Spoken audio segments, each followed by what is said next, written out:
Assalamualaikum students, you are watching MMNZ YouTube channel super duper test session 2021 चल रहा है हमारे चैनल पे और हमारी एकेडमी में।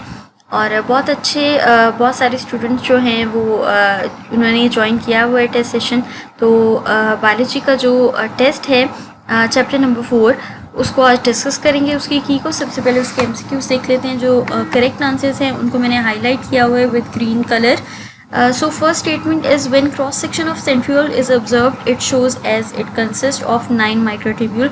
तो आपको इसके centriole के टॉपिक में ये स्टेटमेंट मिल जाएगी जिसमें लिखा गया है कि 9 माइक्रोट्यूब्यूल्स जो है वो शो करता है। अगर उसका क्रॉस सेक्शन लिया जाए यानी कि उसको कट किया जाए तो 9 माइक्रोट्यूब्यूल्स शो होते हैं। Next statement is plastids are present only in. तो प्लास्टिड जो हैं वो सिर्फ प्लांट्स में प्रेजेंट होते हैं। Next is most of the cell secretion are in nature. Answer है glycoproteins. What is not true about microfilament.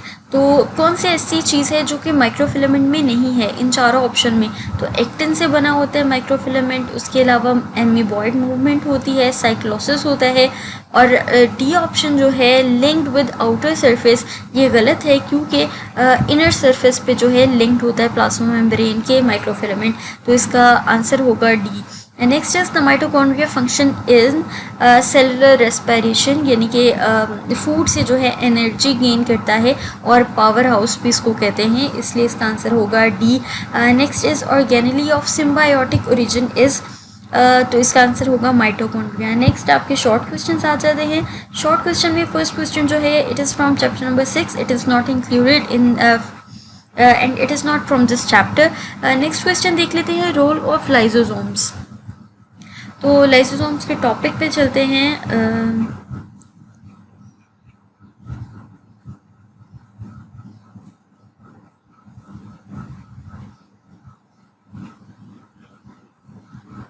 ये लाइसोसोम का टॉपिक और इसका आंसर यहाँ से बनेगा। Lysosomes contain those enzymes which can digest phagocytosed food particles. They are also involve in the autophagy. अच्छा, ये क्या करता है बेसिकली, इसके अंदर एंजाइम्स होते हैं जो पुराने पार्ट्स होते हैं सेल के उसको खा लेता है, उसको डाइजेस्ट कर लेता है और इसी तरह से यानी कि सेल के अपने भी कुछ पार्ट्स या फिर कोई फॉरेन यानी कि बाहर से आने वाली ऐसी चीज़ जो सेल के लिए हार्मफुल हो उस तरह के पार्ट्स को ये डाइजेस्ट कर लेता है। ठीक है, because with the help of enzymes जो कि इसके अंदर प्रेजेंट होते हैं। तो यही इसका बेसिक फंक्शन है।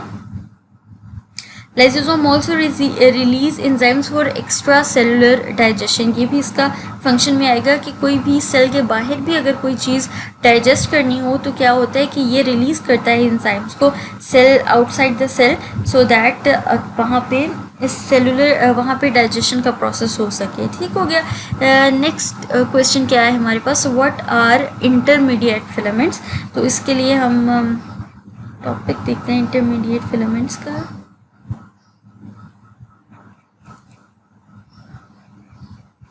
ओके जी, साइटोस्केलेटन में जो फिलामेंट्स हैं उसमें से एक है इंटरमीडिएट फिलामेंट और इसकी डिस्क्रिप्शन में सिर्फ यही आता है कि इसका जो डायमीटर है वो माइक्रोफिलामेंट्स और माइक्रोट्यूब्यूल के इन बिटवीन है। ठीक है, इनके माइक्रोट्यूब्यूल ज़रा मोटी होती है, फिलामेंट थोड़ी बारीक होती है और जो इंटरमीडिएट है जो नाम से पता चल रहा है उसकी जो डायमीटर है वो इन दोनों के दरमियान में होता है, यानी कि ना ज़्यादा मोटा और ना ज़्यादा बारीक। नेक्स्ट है they play role in the maintenance of cell shape. ये सेल की शेप को मेंटेन करता है। ठीक है। Why is mitochondrion called self replicating organ, यानी कि माइटोकॉन्ड्रिया को सेल्फ रेप्लिकेटिंग ऑर्गन क्यों कहा जाता है। इसको इसलिए कहा जाता है क्योंकि इसके अंदर राइबोसोम्स और DNA प्रेजेंट होता है और ये इंडिकेट करता है कि इसके अंदर प्रोटीन जो है वो बनती है, इसीलिए हम इसको सेल्फ रेप्लिकेटिंग ऑर्गन कहते हैं, यानी कि खुद से जो है अपनी चीज़ों को बनाने वाला। ठीक है। नेक्स्ट क्वेश्चन है what is stroma give its function. तो ये आएगा क्लोरोप्लास्ट में। अब क्या होता है कि the envelope is formed by a double membrane while stroma covers most of the volume of the chloroplast. अब क्लोरोप्लास्ट के अंदर जो लिक्विड मटेरियल है बेसिकली क्लोरोप्लास्ट के अंदर, उसको हम स्ट्रोमा कहते हैं, ठीक है। अब स्ट्रोमा में क्या होता है? Stroma is a fluid which surrounds the thylakoid. जो अंदर थैलेकॉइड मेम्ब्रेन्स होती हैं उसके अंदर जो लिक्विड मटेरियल होता है उसको हम स्ट्रोमा कहते हैं। इट कंटेन्स प्रोटीन्स, उसके अंदर प्रोटीन्स मौजूद होती हैं, राइबोसोम्स होते हैं और एक सर्कुलर डीएनए होता है। अब ये वो पार्ट है क्लोरोप्लास्ट का जिसके अंदर कार्बन डाइऑक्साइड फिक्स होती है। कार्बन डाइऑक्साइड फिक्स होती है इसलिए और कुछ प्रोटीन्स भी बनाई जाती हैं, ठीक है।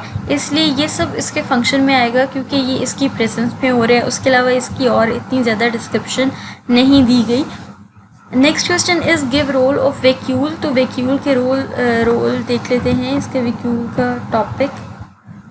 वैक्यूल बेसिकली क्या होता है? वैक्यूल्स अपने अंदर जो है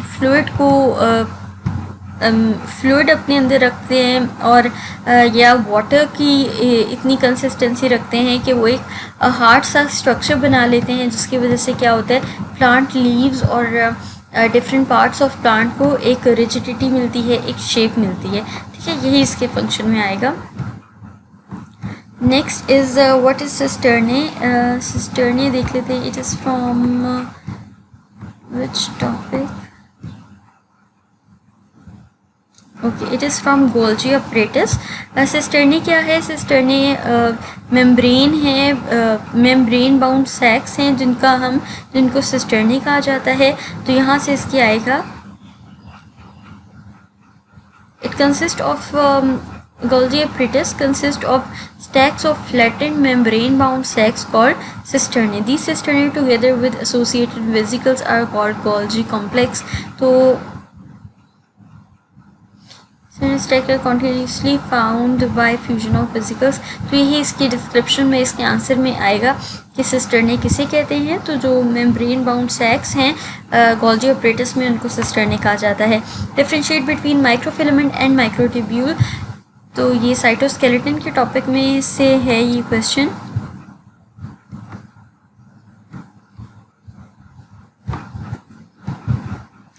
ये अब इन दोनों का डिफरेंस पूछा गया है, तो बहुत सारे डिफरेंसेस आप इसमें टेबल की फॉर्म में बना सकते हैं। जैसे कि माइक्रोट्यूब्यूल ट्यूबुलिन प्रोटीन से बना है, इसका स्ट्रक्चर माइक्रोफिलामेंट का एक्टिन प्रोटीन से बना है। ये सिलेंडर होते हैं, सिलेंडर मतलब ज़्यादा बारीक होते हैं। माइक्रोट्यूब्यूल जो होती हैं वो इससे कंपैरिजन में इतनी ज़्यादा बारीक नहीं होती, ठीक है। तो इस तरह से आप जो है इसका डिफरेंस कर सकते हैं।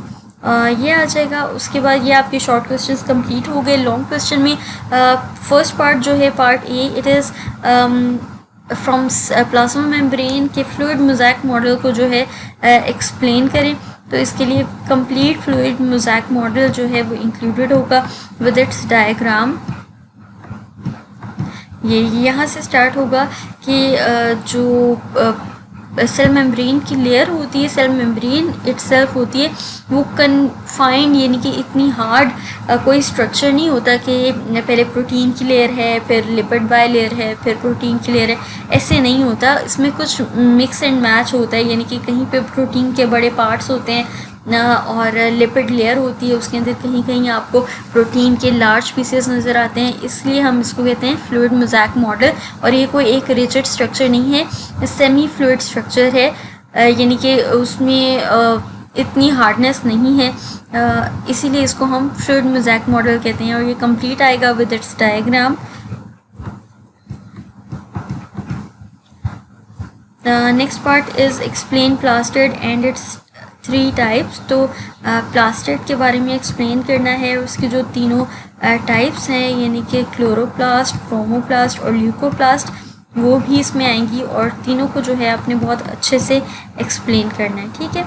ये आ गया ये टॉपिक और यहाँ पे इसकी डायग्राम भी गिवन है।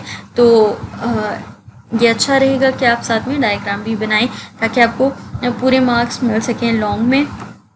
ये था आपका चैप्टर 4 का टेस्ट। अपनी अच्छे से तैयारी करें और अगर आप लोगों ने टेस्ट सेशन अब तक ज्वाइन नहीं किया, बहुत सारे स्टूडेंट्स ने, तो वो जो नंबर गिवन है डिस्क्रिप्शन बॉक्स पे, उस पर कॉन्टेक्ट करें और अपने आप को रजिस्टर करवाएं। बहुत अच्छे टीचर्स जो हैं वो आपको गाइड कर रहे हैं, टेस्ट प्रोवाइड कर रहे हैं और की प्रोवाइड कर रहे हैं और साथ में गाइड कर रहे हैं अगर आपको एक्स्ट्रा हेल्प भी चाहिए कोई टॉपिक समझने में। तो अपना बहुत ज़्यादा ख्याल रखें, अच्छे से तैयारी करें। अल्लाह हाफ़िज़।